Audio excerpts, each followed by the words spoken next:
الحمد لله وكفى وسلام على عباده الذين اصطفى أما بعد أعوذ بالله من الشيطان الرجيم بسم الله الرحمن الرحيم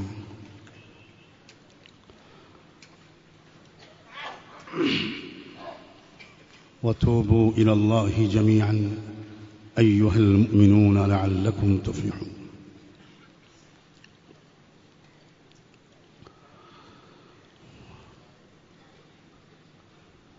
اسلام کی یہ بھی ایک بہت ہی حسین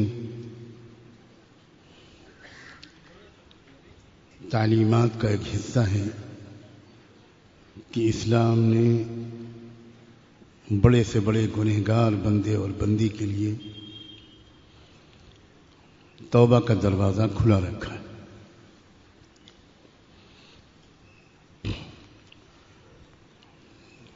ہم جانتے ہیں کہ کچھ قوموں کا یہ عقیدہ ہے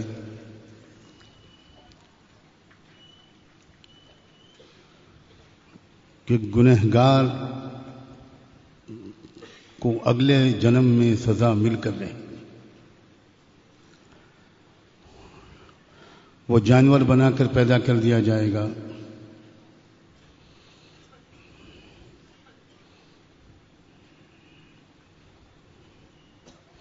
ذلیل اور خوار زندگی اگلے جنم میں گزارے گا، تبھی اس کے پچھلے جنم کے گناہوں کا کفارہ ہو پائے گا۔ گناہ کی نحوست سے اور ظلمت سے نکلنے کا کوئی راستہ اگلے جنم کی سزا کے علاوہ نہیں۔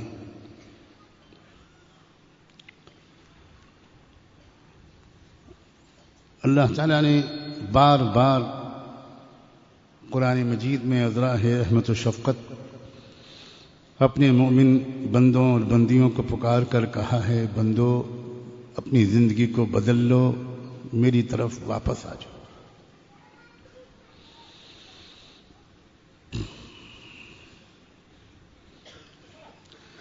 جو آیت میں نے ابھی پڑھی تھی اس میں بھی اللہ تعالیٰ نے اپنے سب ایمان والے بندوں سے یہ کہا ہے، اور بڑی تاکید کر کے جمیعاً کا لفظ بول کر کہا ہے کہ میں تم سب سے کہہ رہا ہوں۔ ہم میں سے ہر ایک کو اس وقت ایسا محسوس کرنا چاہیے کہ اللہ نے اس سے یہ بات کہی ہے۔ ہمارا دل کا تاثر کچھ اور ہوتا ہے جب ہم یہ سوچنے لگتے ہیں کہ میرے رب نے مجھ گنہگار سے یہ بات کہی ہے۔ کیا کہا ہے؟ یہ کہا ہے کہ میری طرف، اپنے رب کی طرف، اپنے پیارے اللہ کی طرف واپس آ جاؤ، تمہاری کامیابی اور بھلائی اسی میں ہے۔ ذرا غور کریں کہ اللہ تعالیٰ کی رحمت کے نام تو بے شمار ہیں،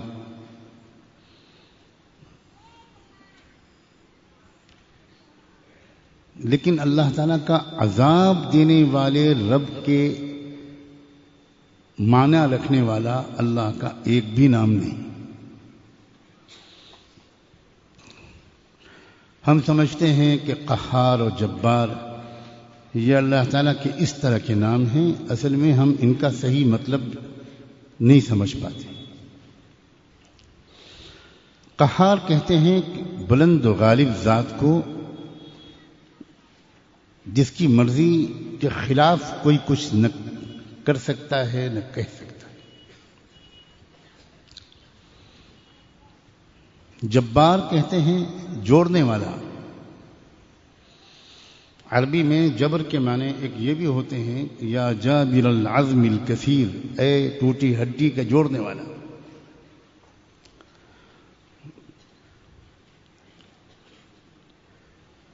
اپنی مرضی کا ہر حال میں نافذ کرنے پر قدرت رکھنے والا۔ اور پھر اسلام نے ایسی خوشخبری سنائی کہ انسان توبہ کرنے کے بعد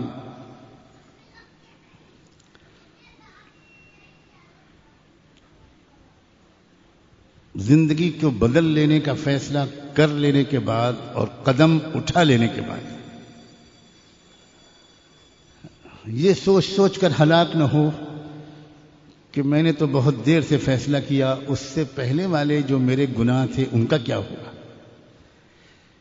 یہ احساس بھی ایک حساس انسان کو توبہ کرنے کے بعد بھی بے چین رکھ سکتا ہے، مگر قربان جائیں اس اللہ کی شفقت و رحمت کے جس نے اس بارے میں بھی اپنے گنہگار بندے اور بندی کو تسلی دینا ضروری سمجھا، تو اپنے نبی کے ذریعے سے اس شرمندہ گنہگار کو یہ پیغام بھجوایا کہ التائب من الذنب کمن لا ذنب لہ، کہ جو شخص گناہ کرنے کے بعد توبہ کر کے زندگی بدل ڈالے وہ ویسے ہی ہو جاتا ہے جیسا کہ وہ شخص جس نے کبھی کوئی گناہ کیے ہی نہیں۔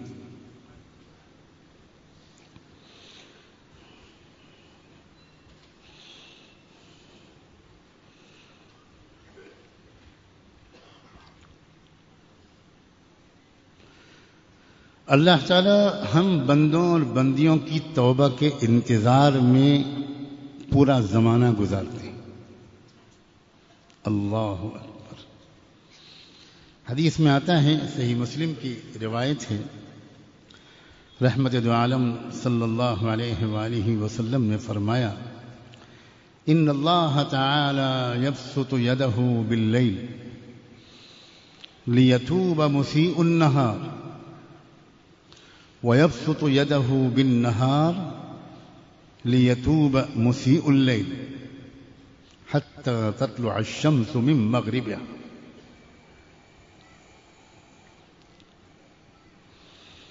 جب تک سورج پچھم سے نکلے گا نہیں، یعنی جب تک قیامت نہیں آئے گی تب تک اللہ کا ایک معمول مستقل طور پر رہتا ہے اور رہے گا، اور وہ یہ کہ وہ جب رات آئے گی تو اپنے ہاتھ کو پھیلا دیتا ہے اللہ اس انتظار میں کہ شاید وہ میرے بندے اور بندیاں جن سے دن کے وقت میں کچھ گناہ ہو گئے، رات آ گئی ہے، اب وہ مجھ سے توبہ کر لیں گے، تو میں ان کے انتظار میں ہاتھ پھیلائے بیٹھا رہتا۔ پھر جب دن نکلتا ہے تو پورے دن اللہ تعالی ان بندوں اور بندیوں کے انتظار میں رہتے ہیں جن سے رات میں کوئی گناہ ہو گیا ہو، تو دن کے وقت میں ان کو خیال آ جائے گا اور وہ مجھ سے توبہ کر لیں گے۔ اللہ اکبر۔ ایک دن دو دن کی بات نہیں، صرف رمضان کی راتوں کی بات نہیں، صرف شب قدر کی بات نہیں۔ تصور تو کریں ذرا، ہم لوگ کیا ہمارا احساس بالکل مر گیا ہے کہ اس قسم کی کسی بات کو سن کر بھی ہمارے اندر ایک لہر نہیں دوڑتی شرمندگی کی؟ اللہ اکبر۔ اللہ تعالیٰ کے انتظار، اس کی شفقت، اس کے پیار کی کوئی انتہا ہے؟ اس سے بڑھ کر کوئی اس کا بیان کرنے کا انداز ہو سکتا ہے؟ یعنی یہ مستقل معمول ہے اللہ کا اور مستقل رہے گا تا روز قیامت۔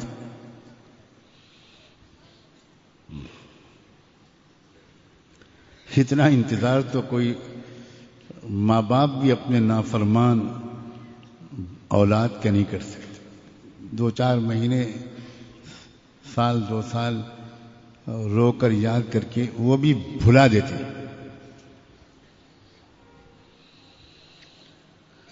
اللہ اکبر۔ بہت سے اللہ کے بندے اور بندیاں اس طرح کی باتیں اپنے حال کے متعلق بتاتے ہیں اور صحیح بتاتے ہیں، بہت شرمندگی کے ساتھ بتاتے ہیں، بہت ندامت کے ساتھ بتاتے ہیں کہ توبہ کرتے ہیں مگر قائم نہیں رہ پاتے توبہ پر، توبہ ٹوٹ جاتی ہے۔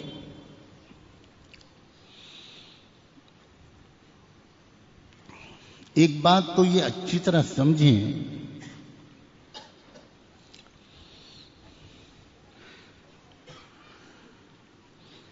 کہ چاہے سینکڑوں بار توبہ ٹوٹ جائے اور پھر سے گناہ ہو جائے، اپنے دل کو اللہ کی رحمت سے مایوس نہ ہونے دیں۔ اور نیکی کے راستے پر چلنے کے اپنے ارادے کو شکست نہ کھانے کا۔ ہم اگر مایوس ہو گئے تو شیطان کامیاب ہو گیا۔ وہ یہی تو چاہتا ہے کہ میں بار بار اس سے گناہ کراؤں گا، یہاں تک کہ پھر اس کے اندر اس کی ہمت ہی پست ہو جائے گی، اور یہ سوچے گا کہ میری قسمت میں یہ نیکی اور تقوی کا راستہ ہے ہی نہیں، چھوڑو ہٹاؤ۔ یہ نہ ہونے دینا، بار بار گناہ ہو جائے، پھر تم کو خیال آئے تو بار بار توبہ کرنا، اور پھر غلطی ہو جائے پھر توبہ کرنا، پھر غلطی ہو جائے پھر معافی مانگنا۔ تم معافی مانگتے مانگتے تھک سکتے ہو، تمہارا کریم رب معاف کرتے کرتے کبھی نہیں تھکے گا، کبھی نہیں تھکے گا۔ گزشتہ مجلس میں بھی شاید میں نے وہ بات یاد دلائی تھی جو اللہ نے اپنے محبوب رحمت دو عالم صلی اللہ علیہ وسلم کے ذریعے اس طرح ہم تک پہنچوائی کہ فرمایا اس بات کو میرے ہی طرف سے میرے بندوں بندیوں تک پہنچانا۔ یہ بات جاننی چاہیے کہ حضور اکرم صلی اللہ علیہ وسلم کی زبان سے جو بھی نکلتا تھا وہ اللہ ہی کی طرف سے نکلتا تھا۔ وما ينطق عن الهوى ان هو الا وحی یوحى۔ آپ جو فرماتے ہیں وہ اللہ تعالیٰ کے اشارے کے بنیاد پر فرماتے ہیں، اس لیے آپ کی ہر حدیث دراصل اللہ ہی کا پیغام ہوتی ہے جو آپ کی زبان سے آپ کے الفاظ میں امتیوں تک آپ پہنچایا کرتے تھے۔ لیکن کچھ حدیثیں ہیں جن کو حدیث قدسی کہا جاتا ہے، ان میں اور عام حدیثوں میں فرق یہ ہے کہ وہاں حضور اکرم صلی اللہ علیہ وسلم اس بات کو اپنی طرف منسوب کر کے یا اپنی نصیحت کے طور پر نہیں فرماتے، بلکہ یہ ارشاد فرما کر وہ بات کہتے ہیں کہ اللہ نے مجھ سے کہا ہے کہ تم تک اللہ کا یہ پیغام پہنچا دوں، تو وہ الفاظ بھی اللہ ہی کے ہوتے ہیں۔ چنانچہ حدیث قدسی میں ہے کہ میرے نبی میرے بندوں تک یہ بات پہنچا دو، ہر گنہگار میرے بندے اور بندی تک یہ بات پہنچا دو کہ لو بلغت ذنوبک عنان السماء، اگر تیرے گناہ آسمان کی بلندیوں تک بھی پہنچ جائیں، زمین سے آسمان تک کی بلندیوں تک، ذرا سوچئے ایک انسان کے گناہ کیا اتنے ہو سکتے ہیں کہ وہ زمین سے آسمان تک کی فضا کو بھر دیں؟ زمین سے ایک نظر آنے والے سورج تک کی جو مسافت ہے اسی کا بھرنا ایک انسان تو کیا سارے انسانوں کے گناہوں سے ممکن نظر نہیں آتا۔ ایک 50 60 70 سال کی زندگی میں انسان کتنے گناہ کر لے گا؟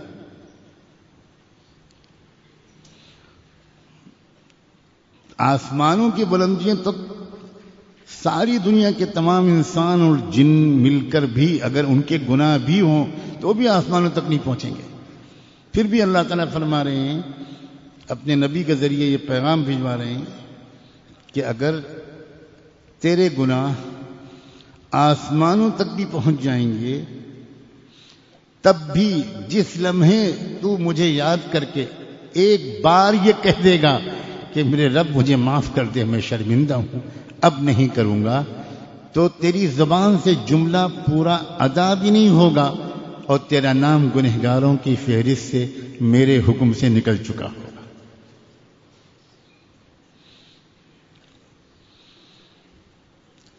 اپنے آپ کو روکنے کی مشق کرنی ہے ہم کو۔ ہم اپنے کو روک سکتے ہیں گناہوں سے، یقیناً روک سکتے ہیں۔ اگر روکنے کی طاقت ہمارے اندر نہ ہوتی تو اللہ ہم کو اپنے آپ کو ان غلط چیزوں سے روکنے کا حکم ہی نہ دیتا۔ ہمیں اپنے نفس سے کچھ باتیں کرنی چاہیے، اپنے آپ کو کچھ سمجھانا چاہیے۔ ہمارے لیے اپنے پاس کوئی وقت ہی نہیں ہے، ہم الگ سے اپنے لیے کوئی وقت ہی نہیں نکالتے۔ ہمیں اپنے نفس سے کچھ باتیں کرنی چاہیے۔ ہر وہ شخص جو اپنے گناہوں سے پریشان ہے، اسے چاہیے کہ وہ اپنے نفس سے کچھ صاف صاف باتیں کرے۔ کر کے تو دیکھو خدا کے بندو، زندگی میں چند بار اپنے نفس سے باتیں تو کر کے دیکھو۔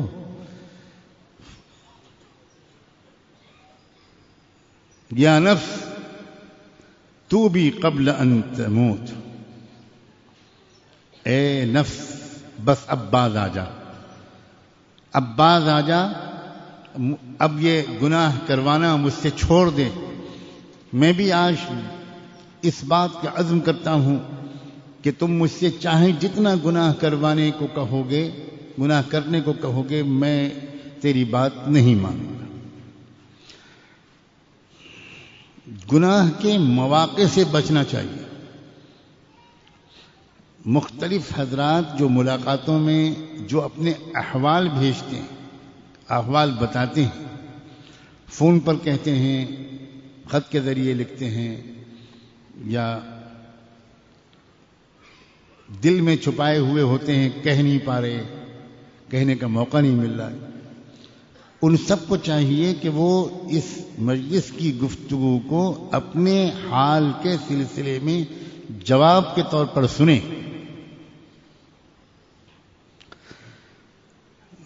غور سے یہ بات سنیں کہ انسان جس گناہ میں پھنستا ہے، آسانی سے وہ اگر غور کرے تو سمجھ سکتا ہے کہ وہ کیا اسباب ہیں جن کی وجہ سے میں فلاں گناہ میں پھنس جاتا ہوں۔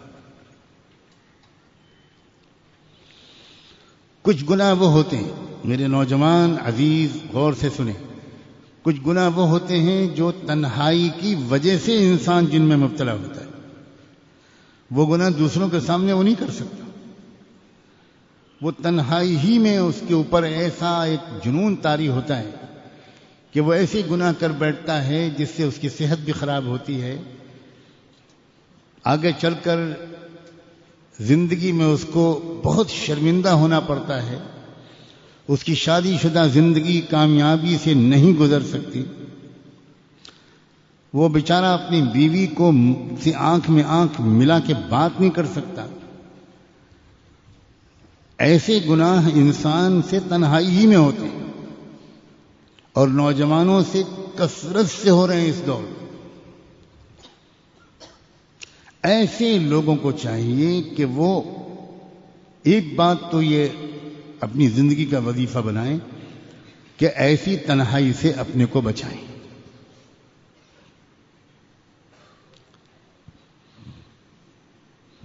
دوسرے، جس وقت ان کے دل میں اس طرح کی کسی بھی گناہ کا خیال آئے، ہمیشہ یاد رکھیں گناہ کا عمل بعد میں ہوتا ہے، گناہ کا خیال پہلے آتا ہے۔ کسی بھی عمل کا عملی طور پر کر گزرنا یہ دوسرا مرحلہ ہوتا ہے، پہلا مرحلہ ہوتا ہے خیال کا۔ اگر پہلے ہی مرحلے پر انسان روک لے، کنٹرول کر لے، چوکنا ہو جائے تو یہ خیال عمل میں تبدیل نہیں ہو سکتا۔ اس خیال کو سے رکنے کا راستہ کیا ہے؟ فوری طور پر اپنے ارادے کی طاقت کو استعمال کر کے دوسرا خیال دماغ میں لایا جائے، یعنی اس خیال کو بدلا جائے۔ آدمی اٹھ کے بھاگ جائے، ایک دم آدمی اٹھ کے کھڑا ہو جائے، آدمی ایک دم قرآن مجید ہاتھ میں لے لے، الماری سے کتاب ہاتھ میں لے لے، تسبیح ہاتھ میں لے لے جو سامنے ٹنگی ہے، وہ اللہ تعالیٰ کو یاد کرنے لگے، درود شریف پڑھنے لگے، استغفار پڑھنے لگے۔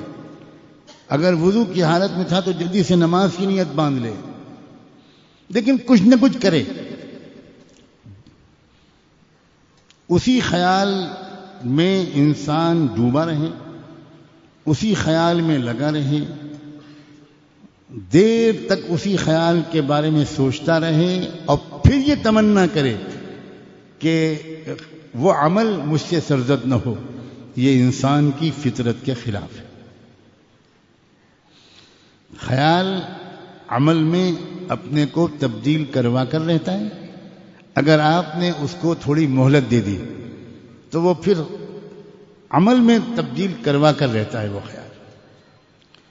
خیال کو بدلنا چاہیے، کسی بھی ترکیب سے خیال کو بدلنا چاہیے۔ حضرت یوسف علیہ السلام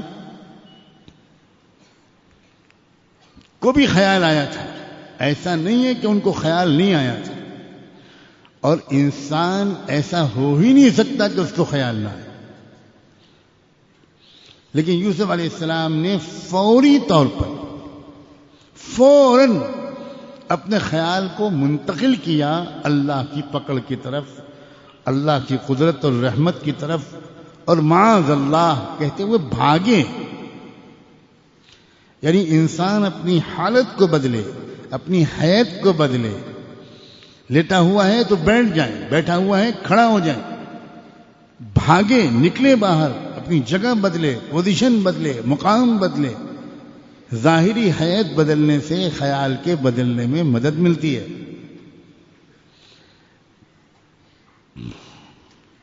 کوئی یہ ساری ترکیبیں نہ کرے تو اس کا مطلب ہے کہ اس کے اندر اس گناہ سے بچنے کا جو ارادہ ہے وہی پورا پکا نہیں ہے، وہی سچا نہیں ہے۔ ابھی وہ اس گناہ کی نحوست کو سمجھ نہیں پایا، ابھی وہ اس گناہ کے نقصانات کو سمجھ نہیں پایا۔ عزیز نوجوانوں کو پوری دنیا میں اللہ یہ سمجھنے کی توفیق دے کہ زندگی کا سب سے قیمتی حصہ ہے جوانی۔ بننا ہوتا ہے جن انسانوں کو وہ جوانی ہی میں بنتے ہیں، بگڑنا ہوتا ہے جن کو وہ جوانی ہی میں بگڑتے ہیں۔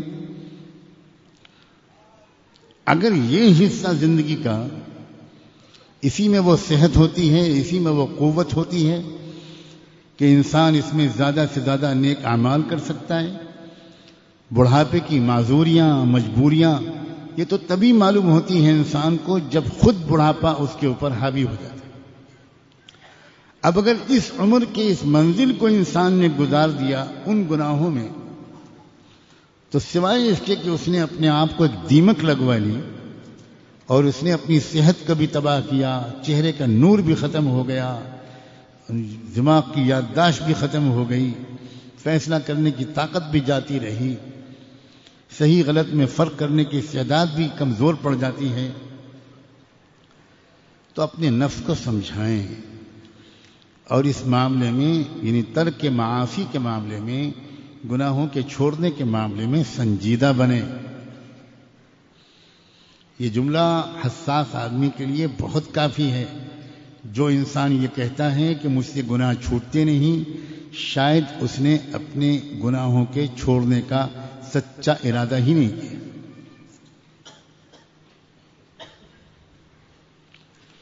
ورنہ ایک بار گناہ چھوڑنے کی عادت اگر پڑ جائے گی تو یقین کرو گناہ کرنا زیادہ مشکل ہو جائے گا، گناہ چھوڑنا لذیذ ہوگا۔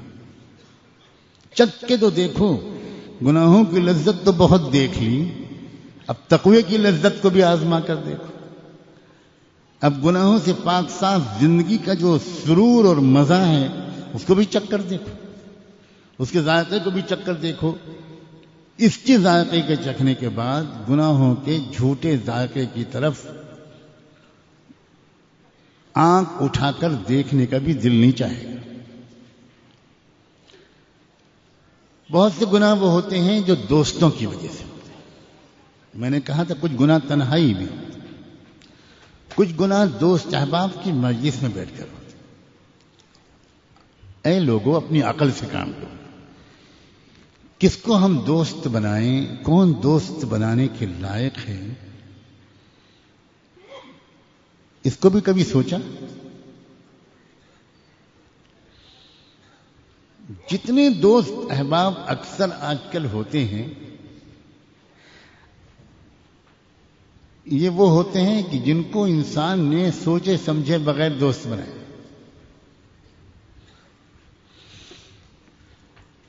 ایسے ہی دوستوں کے بارے میں اللہ تعالیٰ نے قرآن میں فرمایا ہے الاخلاء یومئذ بعضهم لبعض عدو.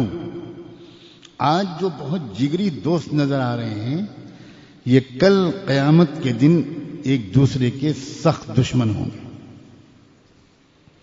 الا المتقین، سوائے متقیوں کے. کیا مطلب اس کا؟ دوست بنانا ہی ہے تو کسی متقی کو تلاش کرو. میرا خیال تو یہ ہے کہ دوستی کی عمر ہی ختم ہو جائے گی اور شاید بدقسمتی سے کوئی متقی دوست بنانے کے لیے ملے گا ہی. اسی لیے ہمارے بڑے جو تربیت کے ماہر تھے اور جو اپنی اولادوں اور شاگردوں کو مستقبل ان کا بنانے کے لیے بڑی کڑی نگرانی رکھتے تھے، وہ سب سے زیادہ اپنے بچوں اور شاگردوں کو دوستی سے بچاتے تھے. اور جن شاگردوں نے اور جن اولادوں نے ان کی ان نصیحتوں پر عمل کر لیا، ان کے وجود کے پورے وجود کے روئیں روئیں سے اپنے ان بزرگوں اور مربیوں اور استادوں کے لیے دعا نکلتی ہے.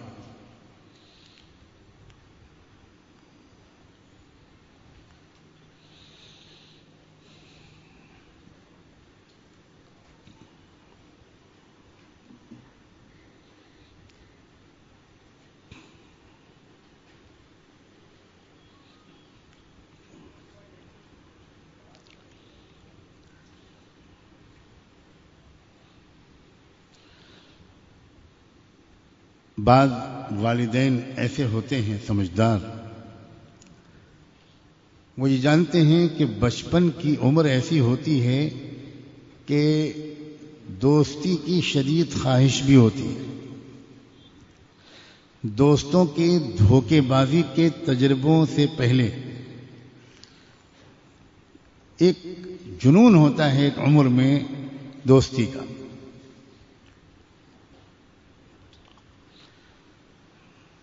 بعض والدین اتنے سمجھدار ہوتے ہیں یا ہوتے تھے، اب تو شاید نہیں ہوتے، کہ جو اپنی اولاد سے یہ کہتے تھے کہ دیکھو تمہارے جو کلاس کے جتنے ساتھی ہیں، تمہارے ہاسٹل کے جتنے ساتھی ہیں،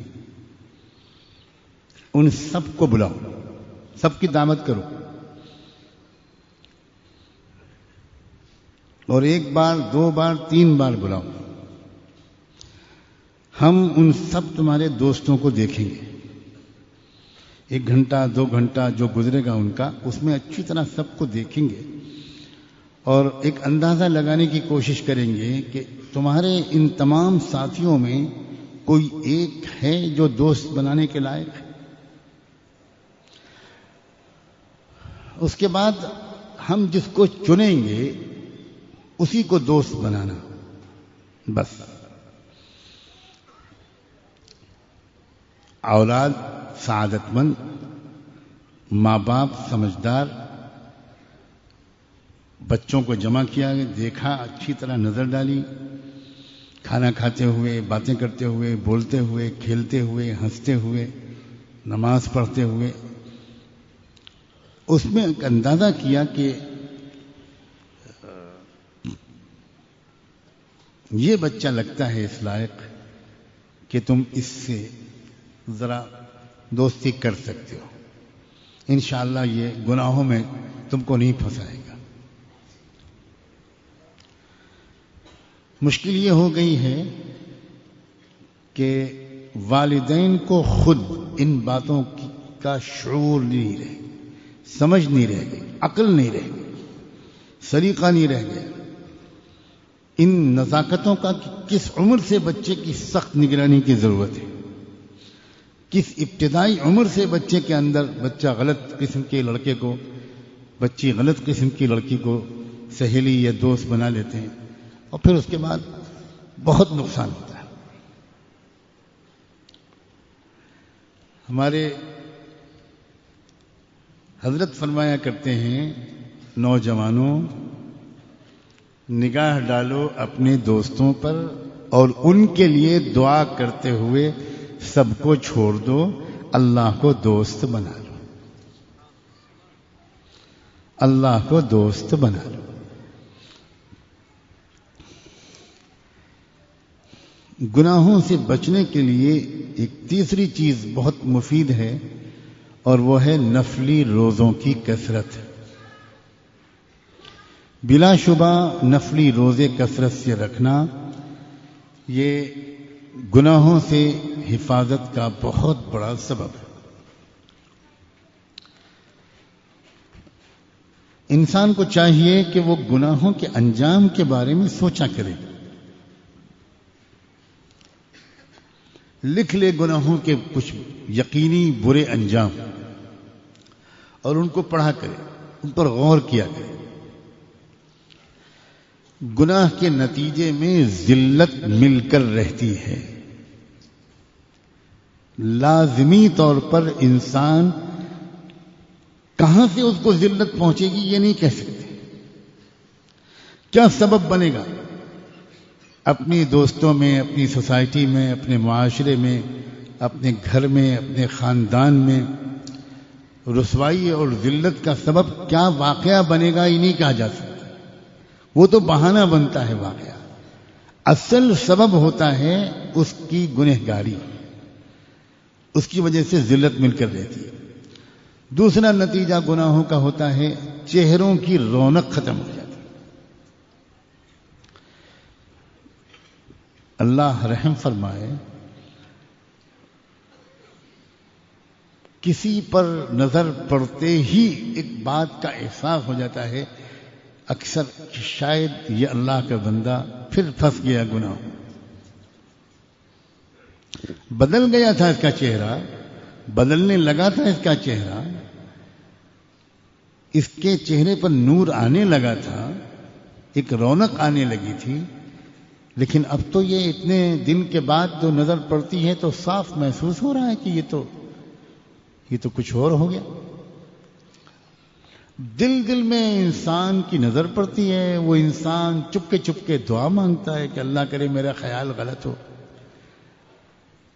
میں کیوں کسی سے بدگمان ہوں، اور اللہ اس کو بھی اور مجھ کو بھی اللہ گناہوں سے بچا لیجئے، بچانے والے تو آپ ہیں. اور تھوڑی دیر نہیں گزرتی کہ وہ انسان اپنا حال بتانے لگتا ہے رو رو کر کے میں 2 قدم آگے بڑھا تھا اور 50 قدم پیچھے چلا گیا. تیسرا نتیجہ یہ نکلتا ہے گناہوں کا کہ دل کے اندر ایک ظلمت چھا جاتی ہے، بالکل سیاہ دل. اللہ رحم. عزیزوں، دل کی تاریکی اتنی خطرناک چیز ہے کہ جس کا دل مکمل تاریک ہو جائے گا اسے مرتے وقت کلمہ نصیب نہیں ہو سکتا. مرتے وقت کا جو کلمہ ہوتا ہے یہ دل کے اندر سے نکلتا ہے، اور جب دل پر ظلمت چھا جاتی ہے تو اس ظلمت کی وجہ سے دل کلمے کا سگنل زبان تک بھیج ہی نہیں سکتا، سب ختم ہو جاتا ہے. چوتھی بات یہ ہوتی ہے گناہوں کے نتیجے میں کہ گناہوں میں ڈوبا ہوا انسان اپنے دشمن سے مقابلے میں کمزور اور بزدل ثابت ہوتا ہے. ہمت اس کے اندر جواب دی جاتی، ایک بہادری، ایک شجاعت جو انسان کو اللہ تعالیٰ فطری طور پر دیتے ہیں وہ بھی ختم ہو جاتی ہے. پانچواں نتیجہ یہ نکلتا ہے کہ گھر کے اندر، اپنے گھر کے اندر انسان اپنے قریبی رشتہ داروں اور اپنے نیئر اور ڈیئر لوگوں کی محبت سے محروم ہو جاتا ہے، نگاہوں سے گر جاتا ہے انسان.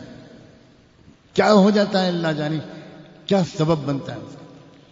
اہل خانہ کے مابین ان کے درمیان محبت کی کمی ہو جاتی ہے. اللہ اکبر. اور ایک بات تو ایسی کہ شاید اللہ رحم فرمائے، انسان کو اپنے وجود سے نفرت ہونے لگتی، اپنے آپ سے وحشت ہونے لگتی. یہ جو خودکشیاں ہوتی ہیں، اس نے خودکشی کر لی، اس نے خودکشی کر لی، اس نے پھانسی لگا لی، اس نے گولی مار لی، یہ اوپر سے کود کے مر گیا، یہ دریا میں کود کے مر گیا، یہ ریل کے انجن کے سامنے کٹ کے مر گیا. لوگ نہیں سمجھتے اس بات کو. یہ دراصل گناہوں کی کثرت کی وجہ سے اس انسان کو اپنے وجود سے نفرت ہو جاتی.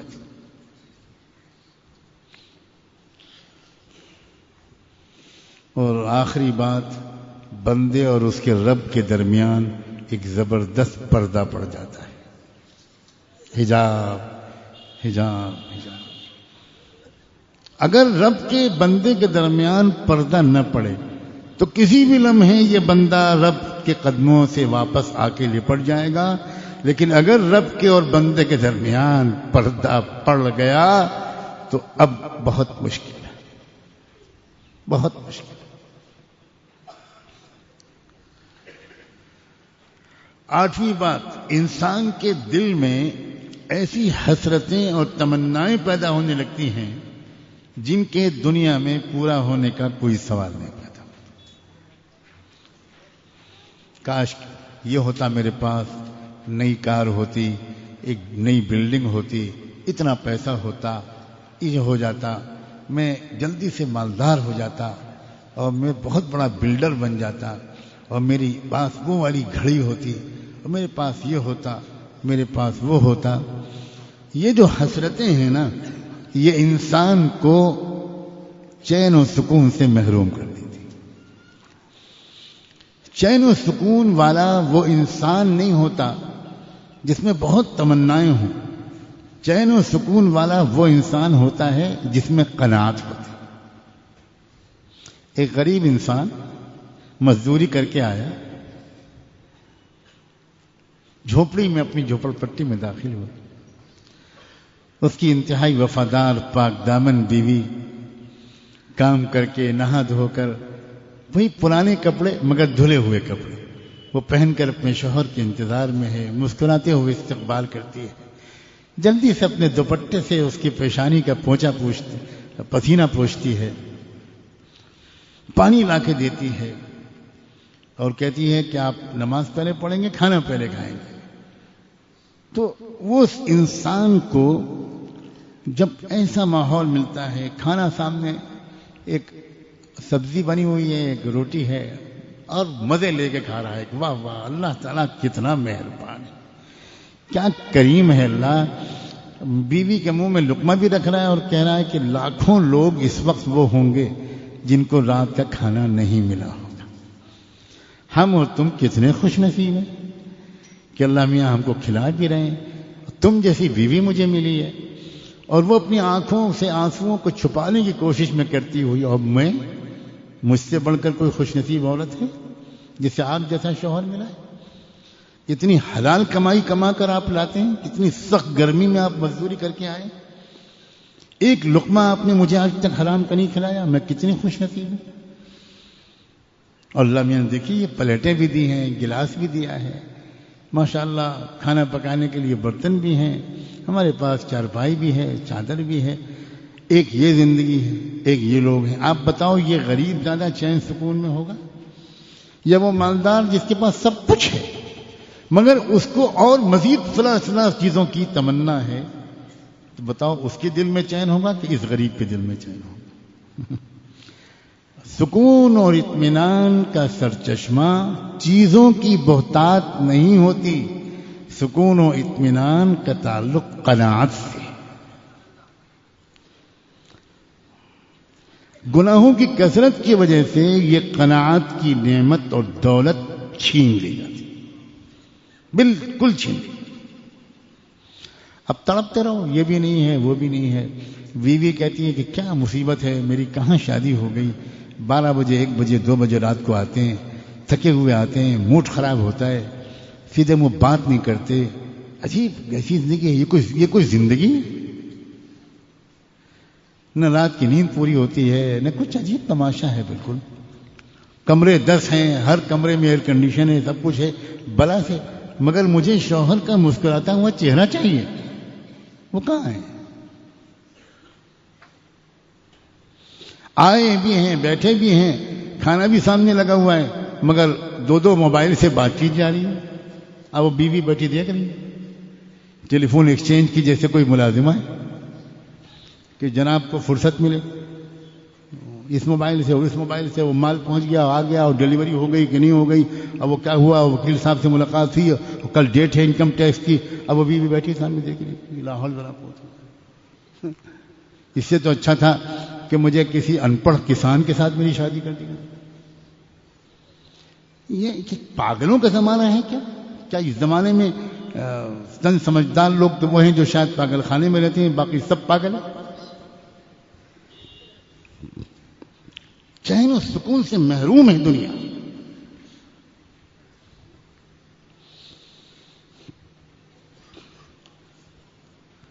اور نواں نقصان گناہوں کا، گناہوں کی وجہ سے روزی کی کمی کا فیصلہ اللہ تعالیٰ کر دیتے ہیں. اسے روزی کی تنگی میں مبتلا رکھو. یہ ادھر سے کمائے گا 1 لاکھ اور خرچ ہوں گے علاج میں 1.25 لاکھ. جاؤ بیماروں، جاؤ اسپتالوں میں بل ادا کرو، یہ ٹیسٹ اور وہ ٹیسٹ اور یہ آپریشن اور وہ آپریشن.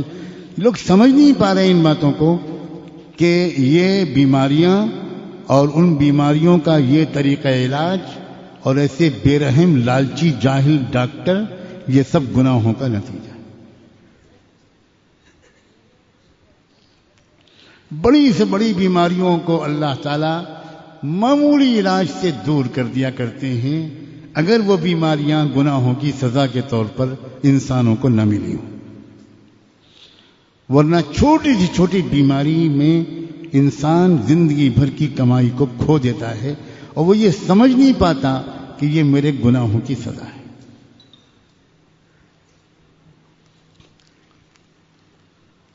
اللہ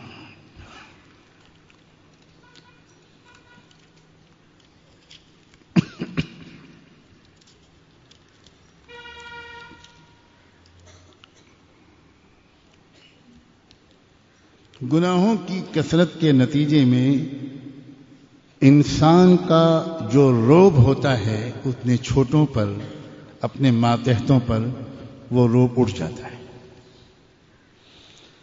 کچھ بھی انسان کہتا ہے، نہ بیوی سنتی ہے، نہ بچے سنتے ہیں، نہ ملازم سنتے ہیں، نہ نوکر سنتے ہیں، کوئی بات ہی نہیں سنتا، کوئی بات ہی نہیں مانتا.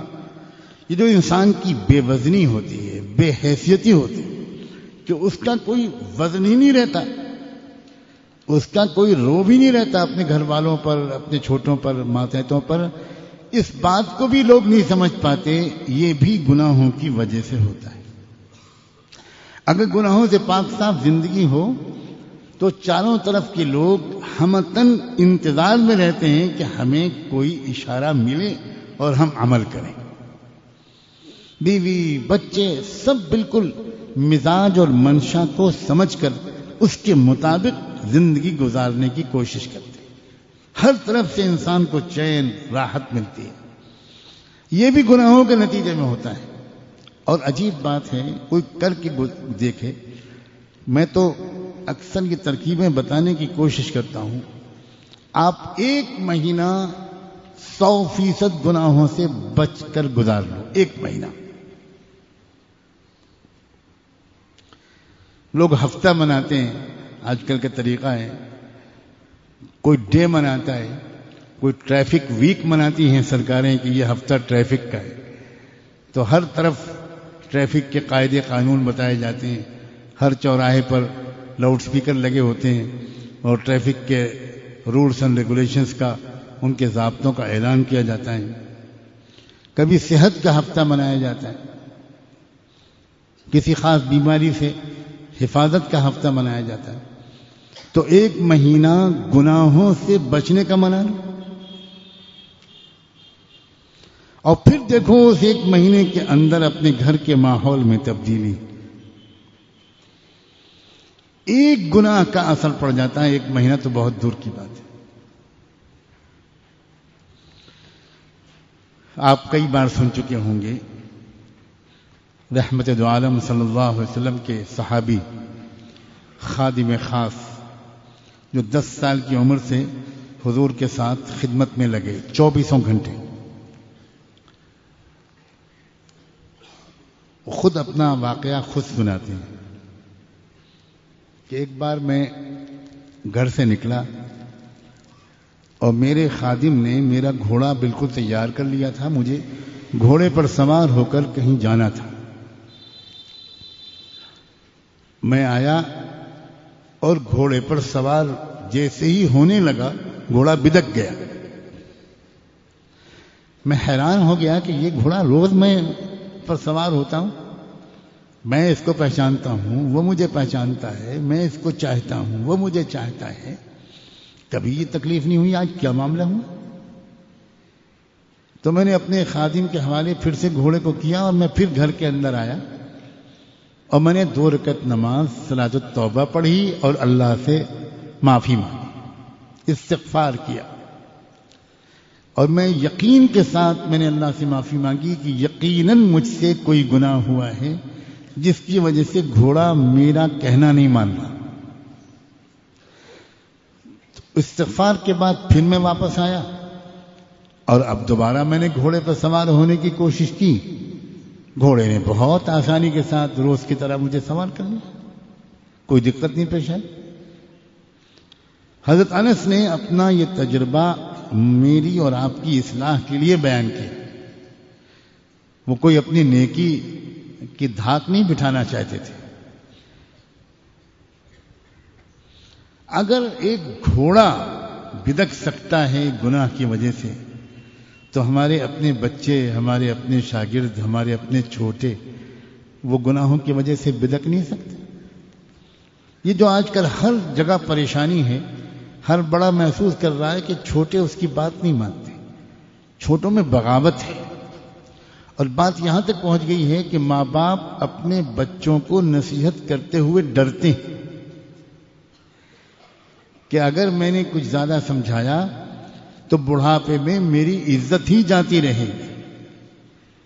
اس بات کو سمجھنا چاہیے کہ یقیناً اللہ کے حکموں کے ماننے میں اور اللہ کا ادب کرنے میں ان سے جو کمی ہو رہی ہے اس کی طرف اللہ تعالیٰ توجہ دلانے کے لیے ان کے چھوٹوں کے دل میں ان کی عظمت کو کم کر رہے ہیں کہ شاید اسی طرح ان کو احساس ہو جائے کہ یہ جو میرے چھوٹے میری بات کو کم مان رہے ہیں یا نہیں مان رہے, کہیں اس کی یہ وجہ تو نہیں ہے کہ میں بھی اپنے رب کی بات کو کم مان رہا ہوں.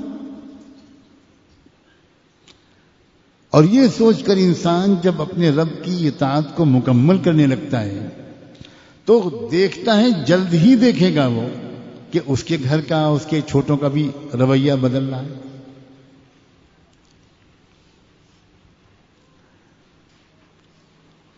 ایک 11واں نتیجہ گناہوں کا یہ نکلتا ہے کہ اللہ کی پناہ انسان پر شیطان مسلط ہو جاتا ہے. تسلط شیطان. کتنے احباب ہیں, دوست ہیں, ساتھی ہیں, اللہ کے بندے ہیں,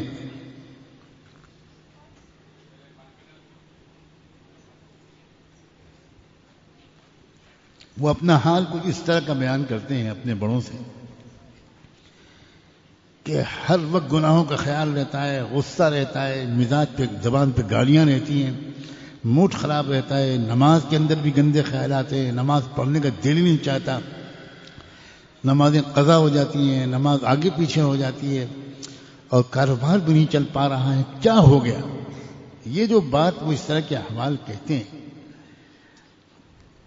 اگر کسی ایک بندے کو تنہائی میں بتایا جاتا ہے تو اس کو بعض وقت ہضم نہیں ہوتا, استعداد نہیں ہے, اتنی طلب سچی نہیں ہے.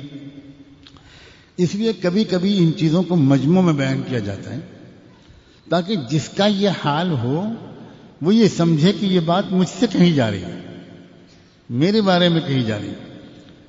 حضور اکرم صلی اللہ علیہ وسلم کے بھی اصلاح کا یہ ایک طریقہ تھا کہ جس بات کو اس کنسرنڈ آدمی سے ڈائریکٹلی کہنا آپ پسند نہیں فرماتے تھے, ازراہ شفقت, اس کو مجمع میں کہتے تھے.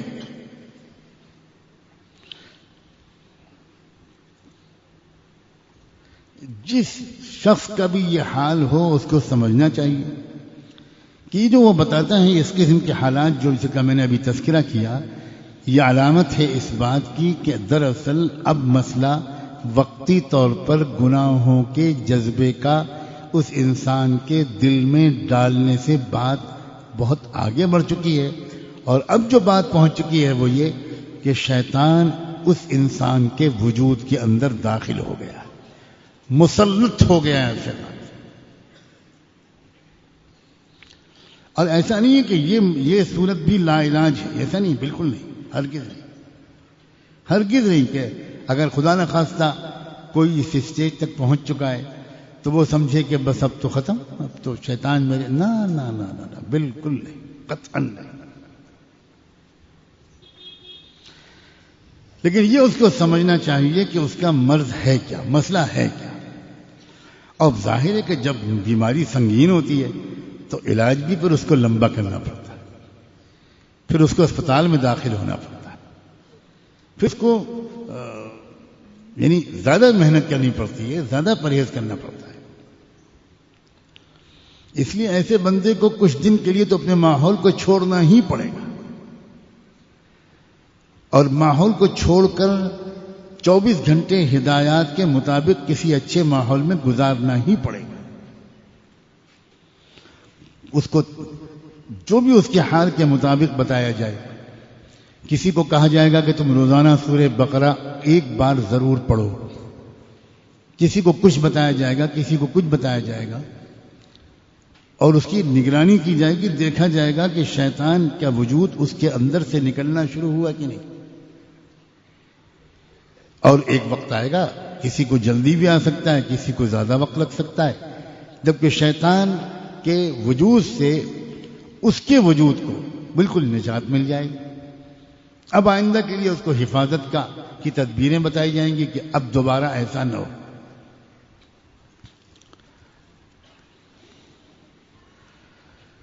گناہوں کے نتیجے میں ایک بہت خطرناک صورت یہ بھی آتی ہے کہ ایک وقت آتا ہے کہ دلوں پر زنگ لگ جاتی۔ زنگ لگنے کے بعد آپ جانتے ہیں کہ جس چیز میں زنگ لگا ہوتا ہے اس کی تأثیر ختم ہو جاتی، فعالیت ختم ہو جاتی۔ چنانچہ دل کے اندر جو تأثیر ہے، تأثر کی صلاحیت ہے، اللہ تعالیٰ کے کلام کا اثر قبول کرنا، اگر دل پر زنگ ہے تو کچھ بھی سنے انسان، اس کے کان سنتے ہیں مگر دل نہیں سنتا، نیکی کی لذت سے محرومی ہو جاتی ہے۔ انسان کو نیکیوں میں مزہ نہیں آتا، اللہ رحم فرمائے، نیکیوں سے وحشت ہونے لگتی ہے، علم سے محرومی ہو جاتی ہے، اللہ کی حفاظت سے انسان بالکل محروم ہو جاتا ہے۔ اللہ تعالیٰ ایسے انسان کو نفس و شیطان کے حوالے کر دیتا ہے اور اپنی حفاظت اس بندے سے واپس لے لیتا ہے۔ عمر میں کمی بھی گناہوں کا ایک منحوس نتیجہ ہے۔ یہ گناہوں کے نقصانات کے بارے میں میں نے کچھ باتیں عرض کی آپ حضرات کی خدمت میں۔ اب آخر کیسے ہماری توبہ قبول ہو؟ سب کا دل چاہ رہا ہوگا کہ آج ہم کو اللہ سچی پکی توبہ نصیب فرما۔ توبہ کرنے سے پہلے ہم یہ جانیں کہ توبہ کی قبولیت کی علامتیں کیا ہیں، کیسے ہم کو معلوم ہو کہ ہماری توبہ، یہ والی توبہ قبول ہو گئی۔ ایک تو یاد رکھیں کہ توبہ کے بعد کی زندگی توبہ سے پہلے والی زندگی سے بہتر ہو تو یہ اس بات کی علامت ہوتی ہے کہ توبہ قبول ہوئی۔ دوسری بات، دوبارہ گناہ کی زندگی کی طرف واپس جانے کا ڈر لگا رہے گا۔ اگر یہ ڈر لگا رہے گا تو انسان احتیاط کرے گا ان تمام اسباب سے جن اسباب کی وجہ سے وہ پہلے گناہوں میں پھنسا تھا۔ تو یہ جو ڈر ہے یہ اس بات کی علامت ہے کہ اس کی یہ توبہ قبول ہوئی تبھی اس کے اندر دوبارہ گنہگاری کی زندگی کی طرف واپسی کا ڈر بیٹھ گیا۔ نمبر 3، طبیعت گناہوں کی طرف راغب ہونا چھوڑ دے گی اور نیک اعمال کا شوق دل میں بڑھنے لگے گا۔ یہ بھی اس بات کی پہچان ہے کہ توبہ قبول ہوئی۔ پھر نیک لوگوں سے بڑی محبت ہونے لگے گی اور بار بار دل چاہے گا کہ ان کی صحبت میں وقت گزرے، ان کی خدمت کا موقع ملے، ان کی زیارت کا موقع ملے۔ انسان کے جب توبہ قبول ہوتی ہے تو اس کے دل کی یہ کیفیت بھی قبولیت توبہ کی ایک علامت بن کر سامنے آتی ہے۔ ایک نوجوان تھا، 20 سال اس نے نیکی کے گزارے۔ میرے عزیز نوجوان بہت غور سے سنیں، 20 سال اس نے نیکی کی گزاری، لیکن پھر ایک عورت کے چکر میں پھنس گیا اور اگلے 30 سال اس نے گناہوں کی زندگی میں گزاری۔ پھر بڑھاپے کے آثار جب نظر آنے لگے، سفید بال وغیرہ، تو اس کو پھر سے فکر پیدا ہوئی کہ یہ میں کہاں چلا گیا، میں بڑھا تھا کس طرف اور پہنچ گیا کہاں۔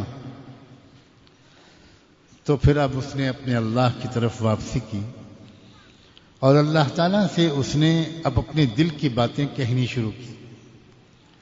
اس نے کہا اللہ سے کہ الہی اطعتک 20 سنة ثم عصیتک 30 سنة۔ اللہ 20 سال تو میں نے آپ کی اطاعت والی زندگی گزاری، پھر 30 سال میں گناہوں میں پھنسا رہا، اب میں واپس آنا چاہتا ہوں، کیا آپ مجھے قبول کر لیں گے؟ کیا آپ مجھے اب قبول کر لیں گے؟ مانتا رہا، یہی بات دہراتا رہا، روتا رہا، کہتا رہا، روتا رہا، کہتا رہا۔ اس کو یقین یہ تو تھا کہ ہے رب جو سن رہا ہے، تو وہ اس سے کہتا رہا، نہ جانے گھنٹوں یہی باتیں وہ اللہ سے کہتا رہا۔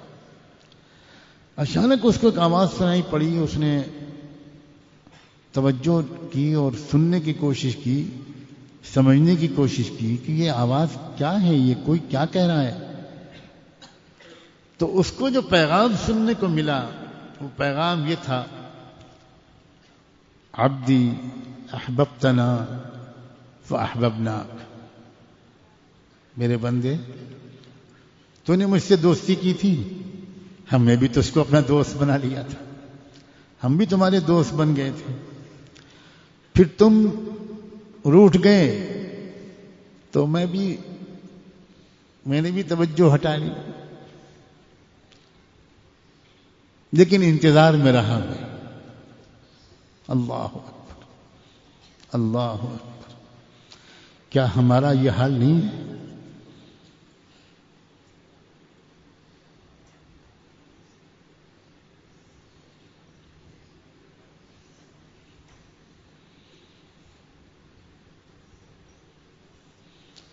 اللہ آپ ہمارے انتظار میں ہیں۔ اللہ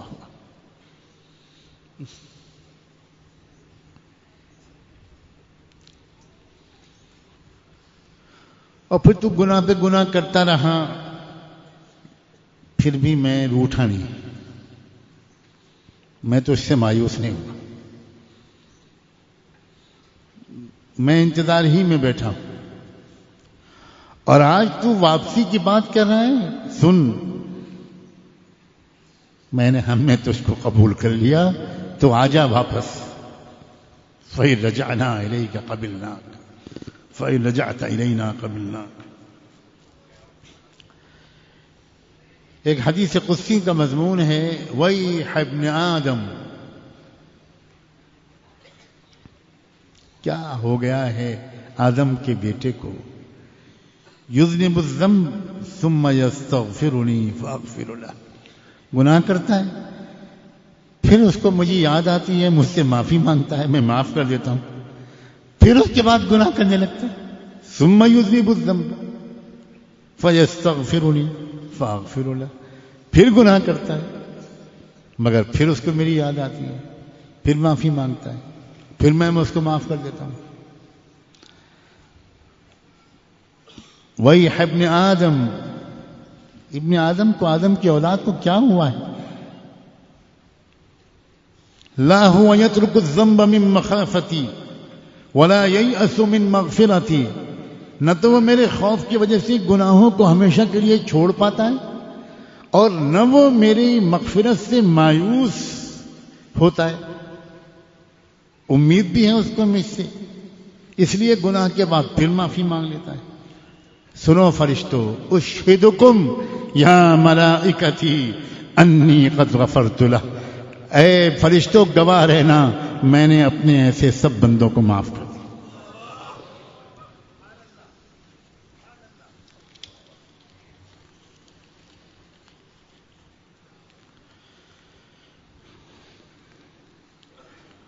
ایک نوجوان آیا رحمت دو عالم صلی اللہ علیہ وسلم کی خدمت میں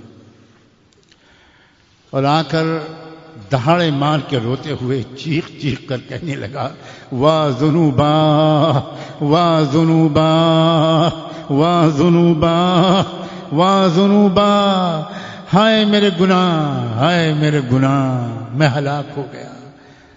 حضور نے فرمایا ادھر آؤ. اس نوجوان سے کہا کہ جو میں کہوں ان الفاظ میں اللہ سے دعا مانگو. جی حضرت، کہو اللہم مغفرتک اوسع من ذنبی. اللہ، گناہ تو میرے بہت ہیں مگر مغفرت آپ کی میرے گناہوں سے زیادہ ہے. ورحمتک ارجى عندی من عملی، اور اللہ مجھے اپنی نیکیوں سے تو کوئی امید نہیں ہے جتنی آپ کی رحمت سے امید ہے. پھر اس نے کہا بہت اچھا، اسی الفاظ کو دوہرا. پھر آپ نے فرمایا دوبارہ یہ دعا مانگو. اچھا پھر مانگو. اور اس کے بعد آپ نے فرمایا قم قد غفر اللہ لک، اٹھ جاؤ، اللہ نے تمہیں معاف کر دیا، اللہ نے تمہاری مغفرت کر دی. اللہ اکبر.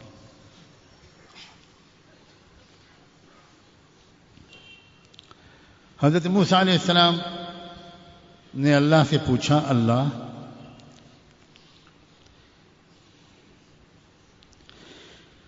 کوئی دعا مانگنے والا آپ سے جب پکارتا ہے، آپ کو کہتا ہے اللہم اللہم اللہم ربنا ربنا، تو آپ کیا کہتے ہیں اس کے جواب میں؟ تو اللہ تعالیٰ نے حضرت موسیٰ سے کہا، میں اس سے کہتا ہوں لبیک. بولو بولو، میں حاضر ہوں. اب تک تو ہم نے یہ سنا تھا کہ حج اور عمرے پہ جانے والا یہ گنہگار بندہ اللہ سے کہتا ہے لبیک، آپ نے مجھے بلایا، میں حاضر ہو گیا. یہاں الٹی بات ہے، بندہ اللہ کو پکار رہا ہے تو اللہ کہتا ہے بندے میں حاضر ہوں. اچھا موسیٰ علیہ السلام نے پوچھا اگر کوئی بہت اللہ والا آپ کو پکارتا ہے تو آپ کیا کہتے ہیں؟ تو اللہ تعالیٰ فرماتے ہیں کہ میں جواب میں کہتا ہوں لبیک. ہاں ہاں کہو کیا بات ہے، تم تو میرے دوست ہو، کہو کیا بات ہے. اچھا موسیٰ علیہ السلام نے پوچھا اگر کوئی روزے دار انسان اپنے روزے کی حالت میں آپ کو پکارتا ہے تو آپ کیا کہتے ہیں؟ تو اللہ نے جواب میں کہا تب بھی میں کہتا ہوں لبیک، ہاں ہاں میں حاضر ہوں. اب موسیٰ علیہ السلام نے پوچھا اللہ اگر کوئی آپ کا گنہگار بندہ آپ کو پکارتا ہے تو آپ کیا کہتے ہیں؟ تو اللہ تعالیٰ نے جواب میں کہا موسیٰ میں کہتا ہوں لبیک لبیک لبیک. اللہ اکبر. 3 بار اللہ تعالیٰ اپنے گنہگار بندے کے جواب میں کہتے ہیں بندے میں حاضر ہوں، بندے میں حاضر ہوں، بندے میں حاضر ہوں، بندی میں حاضر ہوں. بول کیا مانگنا چاہتا ہے؟ اللہ اکبر. موسیٰ علیہ السلام تو ایک خاص مزاج رکھتے تھے. ہمت کر کے اگلی بات پھر پوچھ ڈالی، اللہ اب جب اتنا آپ نے بتایا ہے تو اتنا بھی سمجھا دیجئے کہ نیک لوگ، روزے دار لوگ، ان سے تو آپ ایک بار میں کہتے ہیں لبیک، اور گنہگار سے 3 بار میں، یہ تو بات الٹی لگ رہی ہے. تو اللہ نے فرمایا موسیٰ الٹی نہیں ہے، بات یہ ہے کہ وہ نیک لوگ جب مجھے پکارتے ہیں تو ان کے ذہن میں کچھ نہ کچھ ان کی نیکیاں بھی ہوتی ہیں جن سے ان کو امید ہوتی ہے، مگر یہ میرا گنہگار بندہ جب مجھے پکارتا ہے تو میری رحمت کی سوا اس کو کسی چیز سے امید نہیں.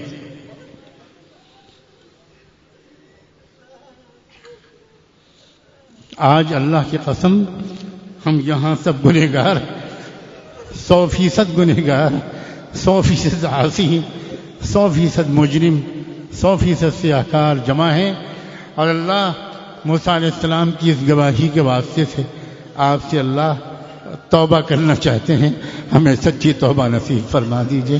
آؤ توبہ کریں، پہلے سچے دل سے معافی مانگیں۔ سبحان اللہ و بحمدہ، سبحانک اللہم و بحمدک، نشہد ان لا الہ الا انت، نستغفرک و نتوب الیک، نستغفرک و نتوب الیک، نستغفرک و نتوب الیک، نستغفرک و نتوب الیک، نستغفرک و نتوب الیک، نستغفرک و نتوب الیک، نستغفرک و نتوب الیک، نستغفرک و نتوب الیک، نستغفرک و نتوب الیک، نستغفرک و نتوب الیک، نستغفرک و نتوب الیک، نستغفرک و نتوب الیک، نستغفرک و نتوب الیک، نستغفرک و نتوب الیک، نستغفرک و نتوب الیک، نستغفرک و نتوب الیک۔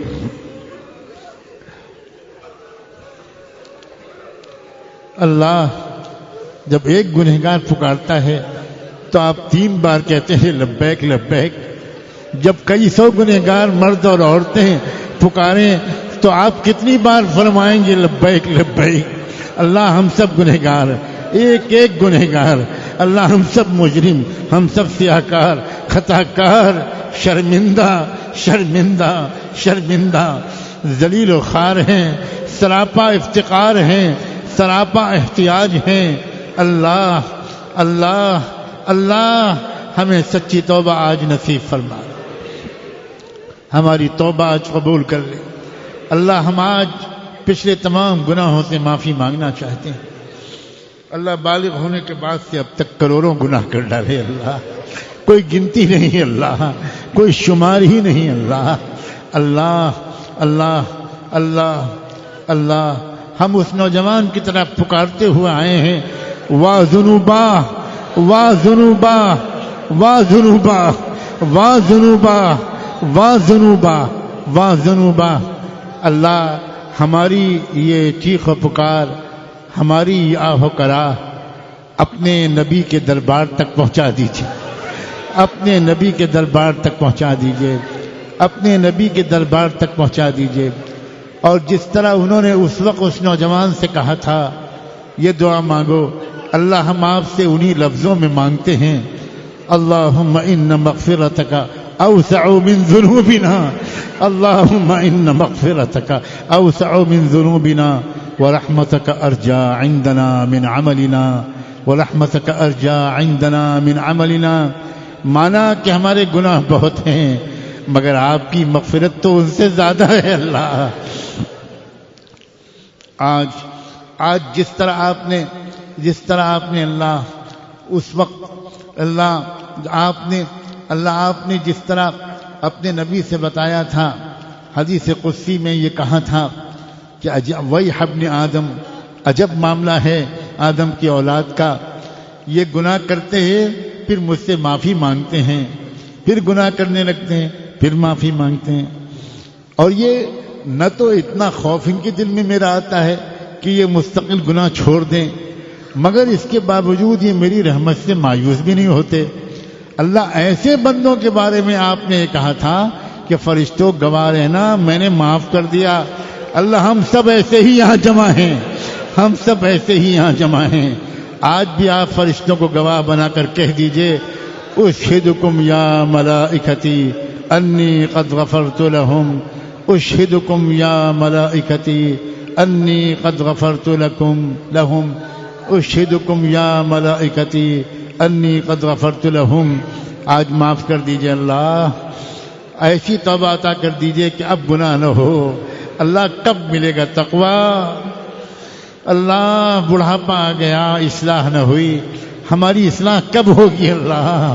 اللہ کب ہوگی؟ اللہ آپ کے یہ بندے دور دور سے چل کے آتے ہیں، اللہ کتنی ارمانوں سے آتے ہیں، کتنی امیدوں سے آتے ہیں، اپنی پریشانیاں لے کر آتے ہیں، اپنے دکھ لے کر آتے ہیں، اپنے گھر والوں کی بیماریاں اور پریشانیاں لے کر آتے ہیں، کوئی روزی کی تنگی لے کر آیا، کوئی قرض کا بوجھ لے کر آیا، کسی رشتہ دار کی بیماری کی فکر لے کر آیا، کسی کے انتقال کا صدمہ لے کر آیا، کسی کو اپنی اولاد کی تربیت کی فکر ہے، اللہ کسی کو اپنے بوڑھے ماں باپ کے بڑھاپے میں خدمت نہ کر پانے کا غم ہے، اللہ نہ جانے ہر ایک کے سینے میں کتنے غم ہیں، اللہ کسی کا رشتہ نہیں ہو پا رہا، وہ اپنے رشتے کے لیے بے چین، کسی بیٹی کا رشتہ نہیں ہو پا رہا، وہ اپنے رشتے کے لیے بے چین، کوئی ماں باپ اپنے اولاد کے رشتے کے لیے بے چین ہے۔ اللہ بہت سے دکھ ہیں، بہت سی ضرورتیں ہیں، بہت سی پریشانیاں ہیں، بہت سی تمنائیں ہیں، اور آپ کے خزانے بہت وسیع ہیں، آپ کی رحمت بہت بڑی ہے، آپ کی طاقت بہت بڑی ہے۔ آج ہم سب کی پریشانیوں کو دور کر دیجئے، دور کر دیجئے، ہماری اللہ ہر طرح کی ضرورتوں کو پورا کر دیجئے، تمام ضرورتوں کو پورا کر دیجئے۔ اللہ کوئی بیوی کسی کی بیمار ہے اور وہ غربت کی وجہ سے بیوی کا علاج نہیں کرا پا رہا، اتنا پریشان رہتا ہے، وہ اپنی بیوی کے سامنے شرمندہ رہتا ہے، کیا کروں، کہاں سے لاؤں پیسے، میں کیا کروں، اپنی سسرال والوں کے سامنے شرمندہ رہتا ہے، کسی کے بوڑھے ماں باپ بیمار ہیں، وہ ان کا علاج نہیں کروا پا رہا، ان کی خدمت نہیں کروا پا رہا۔ اے اللہ ہم جیسے بھی ہیں آپ ہی کے تو بندے ہیں، آپ ہی کے تو بندے ہیں، آپ ہی کے بندے، آپ ہی کے بندے ہیں، آپ ہی ہمارے رب ہیں۔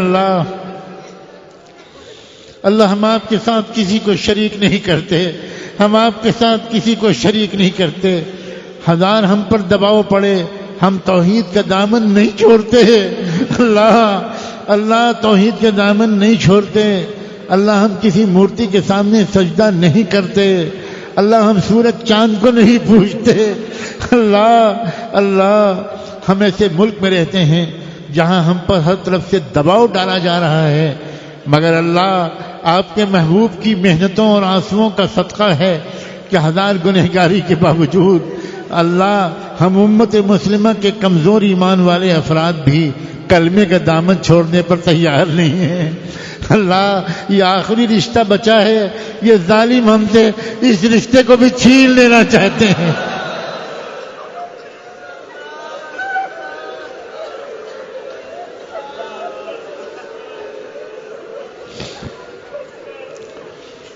اللہ مدینے والے آقا کی محبت اللہ جو بچی ہے ہمارے دلوں میں، یہ اس کو بھی ہمارے دلوں سے نکال لینا چاہتے ہیں۔ اب مولا کرم فرما دیجئے، مولا کرم فرما دیجئے، مولا کرم فرما دیجئے، مولا کرم فرما دیجئے، مولا کرم فرما دیجئے، ہماری حفاظت فرما، ہمارے ایمان کی حفاظت فرما، ہماری قلب و روح کی حفاظت فرما، ہمارے ظاہر و باطن کی حفاظت فرما، ہماری دنیا اور آخرت کی حفاظت فرما، ہمیں اللہ اپنے عذاب سے بچائے رکھیے، اپنے غصے سے بچائے رکھیے۔ اللہ کتنی پردہ نشیں عورتیں، بیٹیاں اور بہویں اپنے آنچل پھیلا پھیلا کر رو رو کر ان دعاؤں پر آمین کہہ رہی ہوں گی۔ اللہ ہم دنیا میں دیکھتے ہیں کہ چند عورتیں بھی کہیں چل کر آ جاتی ہیں تو لوگ ان کا خیال کر کے قتل کا مقدمہ بھی معاف کر دیتے ہیں۔ اللہ اگر ہمارا نہیں تو اپنی ان بندیوں کے آنسوؤں ہی کا خیال کر کے آج ہم سب کی دعاؤں کو قبول فرما لیجئے، ہم سب کی دعاؤں کو قبول کر لیجئے۔ ہر بچی کو پاک دامن رکھیے، ہماری بیٹیوں کی عزتیں خطرے میں ہیں، وہ ہماری بچیوں کی عزتیں خطرے میں ہیں، کالجوں یونیورسٹیوں کا ماحول خراب، اسکولوں کا ماحول خراب، بازاروں کا ماحول خراب، گھروں کا ماحول خراب، جائیں تو کہاں جائیں۔ اے رب کریم، اے رب کریم، خاص طور پر آپ کی محبوب امت کے، آپ کے محبوب کی امت کے نوجوانوں کے پر نظر کرم فرما۔ اللہ ہمارے نوجوان ہاتھ سے نکلے جا رہے ہیں، اللہ ان نوجوانوں کو بچا لیجئے، نوجوانوں کو بچا لیجئے، ان نوجوانوں کو بچا لیجئے۔ سودی کاروبار کی گندگی سے ہر ایک کی بزنس کو چھٹکارا عطا فرما، سودی قرضے سے حفاظت فرما اے اللہ، سودی قرضے سے حفاظت فرما، زنا اور زنا کے مقدمات سے حفاظت فرما، بد نظری سے حفاظت فرما، ہمارے ظاہری اور باطنی تمام قسم کے گناہوں سے اللہ ہمیں پاک صاف فرما، عافیت کے ساتھ پاک صاف فرما۔ اللہ ہمارے تمام بڑوں، تمام اکابرین کی حفاظت فرما، بیماریوں سے، معذوریوں سے، نظر بد سے، سحر سے، آسیب سے اور باطل والوں کے حملوں سے ہمارے تمام اہل اللہ کی حفاظت فرما، اکابرین کی حفاظت فرما، مدارس و مکاتب کی حفاظت فرما، دین کی عمومی محنتوں کی حفاظت فرما۔ اللہ قلوب میں جوڑ پیدا فرما، قلوب میں الفت پیدا فرما، قلوب میں الفت پیدا فرما۔ اے رب کریم، جو مانگا ہے وہ بھی دے دیجئے، جو نہیں مانگ سکے وہ بھی دے دیجئے۔ ایک بار ہم سب کو رحمت کی نظر سے دیکھ لیجئے، ایک نظر ڈال دیجئے اللہ، ایک نظر ڈال دیجئے، آپ کی قسم ہمارا کام بن جائے گا، ہمارا کام بن جائے گا، ہمارا کام بن جائے گا۔ اللہ تمام مدارس و مکاتب کی حفاظت کے ساتھ ہمارے اس مدرسے کی بھی حفاظت فرما، پڑھنے والوں کی بھی حفاظت فرما، پڑھانے والوں کی حفاظت فرما۔ جتنے ادارے یہاں چل رہے ہیں اللہ ان کی ضروریات کو پورا فرما، مخلص اور باصلاحیت افراد عطا فرما، پاکیزہ بابرکت وسائل عطا فرما، پاکیزہ اور بابرکت وسائل عطا فرما۔ اللہ اپنے بندوں کے دلوں میں مصارف خیر پر خرچ کرنے کا حوصلہ عطا فرما، خوب دل کھول کر خرچ کرنے کی توفیق عطا فرما، جان و مال میں برکت نصیب فرما، کاروبار میں، صحت میں برکت نصیب فرما۔ آپ کے بہت سے بندوں اور بندیوں نے ہمارے بڑوں سے اور ان بڑوں کے طفیل ہم چھوٹوں سے دعاؤں کے لیے کہا، لکھا یا کہنا لکھنا چاہتے تھے، نہیں کر سکے۔ اللہ ان سب کی دعاؤں کو قبول فرما، ان سب کے مقاصد کو پورا فرما، ان کی جائز تمناؤں کی تکمیل کی شکلیں میسر فرما۔ اے اللہ ایک التجا بس آخر میں اور ہے، ہم سب کی طرف سے رحمت دو عالم صلی اللہ علیہ وآلہ وسلم کی خدمت اقدس میں ہم سب کی طرف سے، ہم سب گنہگاروں کے نام لے کر اللہ نام لے کر حضور کی خدمت میں ہماری طرف سے درود و سلام بھجوا دیجیے۔ اللہ ہم اپنی اوقات جانتے ہیں، اس دربار میں اپنے نام کے تذکرے کی ضد کرنا یہ تو کوئی اچھی بات نہیں ہے، مگر اللہ اپنے جی کی خواہش کو دبا بھی نہیں پا رہے۔ امید ہے اس دربار میں ہمارا نام لے لیا جائے گا اور سلام پہنچ جائے گا اور ادھر سے جواب مل جائے گا، تو اللہ جب ادھر سے جواب ملے گا اسی لمحے ہماری قسمت میں سلامتی لکھ دی جائے گی، ان کی دعا تو ٹل ہی نہیں سکتی۔ اللہ ایک بار ہمارا سلام پہنچوا دیجئے، اور اللہ ہمیں بھی اپنے نیک بندوں کے ساتھ اپنے در کی حاضری نصیب فرما، اپنے محبوب کے روضے اطہر کی زیارت نصیب فرما، اپنے محبوب کے روضے کی جالیوں کے سامنے کھڑے ہو کر اور قدمین شریفین میں بیٹھ کر عرض مناجات، عرض درود و سلام کی توفیق عطا فرما۔ کب وہ دن آئے گا کہ ہم بھی گنبد خضرا کو دیکھیں گے، ہم بھی خانہ کعبہ کا دیدار کریں گے، ہم بھی حجر اسود کو چومیں گے، ہم بھی طواف کریں گے، ہم بھی صفا مروہ کے چکر لگائیں گے، ہم بھی عرفات اور مزدلفہ اور مینا پہنچیں گے، ہم بھی لبیک لبیک کے ترانے پڑھیں گے۔ اللہ آپ صرف امیروں کے رب تو نہیں ہیں، آپ غریبوں کے بھی تو رب ہیں، آپ ہم غریبوں کے بھی تو رب ہیں، آپ ہم غریبوں کے بھی تو رب ہیں، اللہ ہم غریبوں کے بھی تو رب ہیں۔ اللہ نہ امریکہ جانے کی خواہش ہے اور نہ لندن جانے کی خواہش ہے تو بار بار اللہ آپ کے در پر حاضری کی خواہش ہے، آپ کے محبوب کے روضے کی دیدار اور حاضری کی خواہش ہے، اور ایک حاضری تو ایسی ہو کہ اللہ نیک اعمال کر کے حج سے فارغ ہو کر مدینہ حاضری ہو اور روضۃ الجنہ میں نماز پڑھنے کی سعادت حاصل ہو، اور سجدے کی حالت میں آپ ہم کو اپنے پاس بلا لیں، آپ ہم کو اپنے پاس بلا لیں۔ ہے رب کریم، ہے رب کریم، ہے رب کریم۔ چھوٹا منہ اور بہت بڑی بات ہے، چھوٹا منہ اور بہت بڑی بات ہے۔ جب یہ دعا نکل ہی گئی ہے تو اب قبول بھی فرما لیجئے، اب قبول بھی فرما لیجئے، اب قبول بھی فرما لیجئے، اب قبول بھی فرما لیجئے، اب قبول بھی فرما لیجئے، اب قبول بھی فرما لیجئے، اب قبول بھی فرما لیجئے۔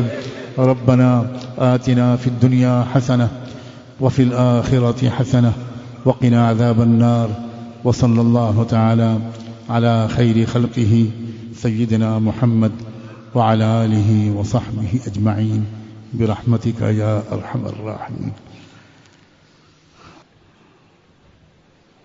توبہ اور بیعت کی نیت سے کچھ کلمات میں پڑھتا ہوں، آپ جو حضرات بیعت ہونا چاہتے ہیں وہ توبہ اور بیعت دونوں نیتوں سے ان کلمات کو دہرائیں۔ جو حضرات پہلے بھی بیعت ہو چکے ہیں وہ بھی ان کو ایک تجدید کی نیت سے دہرا سکتے ہیں، اور جو کسی اور سے بیعت ہیں یا ابھی بیعت نہیں ہونا چاہتے وہ بھی صرف توبہ کی نیت سے ان کلمات کو دہرا سکتے ہیں۔ بسم اللہ الرحمن الرحیم۔ لا الہ الا اللہ محمد الرسول اللہ صلی اللہ علیہ وسلم۔ اشہد ان لا الہ الا اللہ واشہد ان محمدا عبدہ ورسولہ صلی اللہ علیہ وسلم۔ آمنت باللہ وملائکتہ وکتبہ ورسلہ والیوم الآخر والقدر خیرہ وشرہ من اللہ تعالی والبعث بعد الموت۔ آمنت باللہ كما هو بأسمائه وصفاته وقبلت جميع أحكامه إقرارا باللسان وتصديقا بالقلب۔ أستغفر الله ربي من كل ذنب وأتوب إليه۔ أستغفر الله ربي من كل ذنب وأتوب إليه۔ أستغفر الله ربي من كل ذنب وأتوب إليه۔ اللہ تعالیٰ ہم سب کی توبہ کو قبول فرمائے اور ثابت قدم رہنا آسان فرمائے۔ کچھ معمولات ہیں، ان معمولات کو پابندی سے کرنے سے گناہوں کو چھوڑنا آسان ہوتا چلا جاتا ہے۔ سب سے پہلے صبح شام روزانہ 2 تسبیحیں استغفار کی، 200 بار استغفار کا یہی کلمہ جو ابھی پڑھا تھا، استغفر اللہ ربی من کل ذنب واتوب الیہ، یہ پڑھنا ہے 2 تسبیح صبح 2 تسبیح شام۔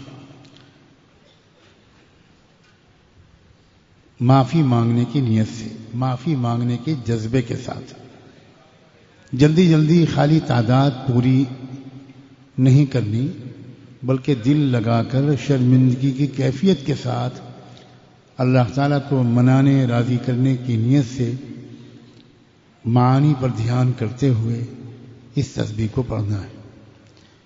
پھر 2 تسبیحیں پڑھنی ہیں صبح اور شام درود شریف کی۔ یہ والا درود شریف پڑھنا بہتر ہوگا، اللہم صلی علی سیدنا محمد وعلی آل سیدنا محمد وبارک وسلم۔ حضور پاک صلی اللہ علیہ وسلم کے بے شمار احسانات کو یاد کر کے اور دل دل میں اللہ سے یہ کہہ کر کہ اللہ ان کے احسانوں کے بدلے میں ان کی خدمت میں کیا پیش کر سکتا ہوں، اللہ تعالیٰ میں درود شریف کا ایک ہدیہ لے کر آیا ہوں مجھ غریب گنہگار امتی کی طرف سے میرے آقا کی خدمت میں یہ ہدیہ پہنچوا دیجئے. پہلے اللہ سے یہ دعا مانگیں اور پھر بہت دل لگا کر حضور کی محبت بھرے احساسات کو دل میں تازہ کر کے پھر درود شریف پڑھیں. بار بار عرض کرتا ہوں کہ جلدی جلدی گنتی پوری کرنے سے معمولات کی پابندی کی توفیق ہی نہیں ملتی اور اس کا کوئی خاص ٹھوس فائدہ بھی ظاہر نہیں ہوتا، گناہوں میں کمی بھی نہیں آتی، جس کی وجہ سے انسان پھر کچھ دن کے بعد معمولات کو چھوڑ ہی دیتا ہے.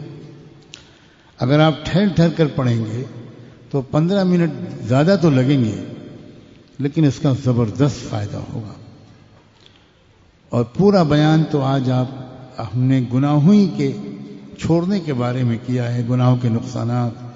اس لیے میری گزارش ہے کہ ان معمولات کو دانتوں سے پکڑ لیں اور کبھی بھی ان کا ناغہ نہ ہونے دیں، اور جس دن ناغہ ہو جائے اس دن ان کی تلافی کریں، دوبارہ پورا کریں. تیسرا معمول ہے قرآن کی تلاوت کا. 1 پارہ قرآن مجید کی تلاوت روزانہ ہونی چاہیے.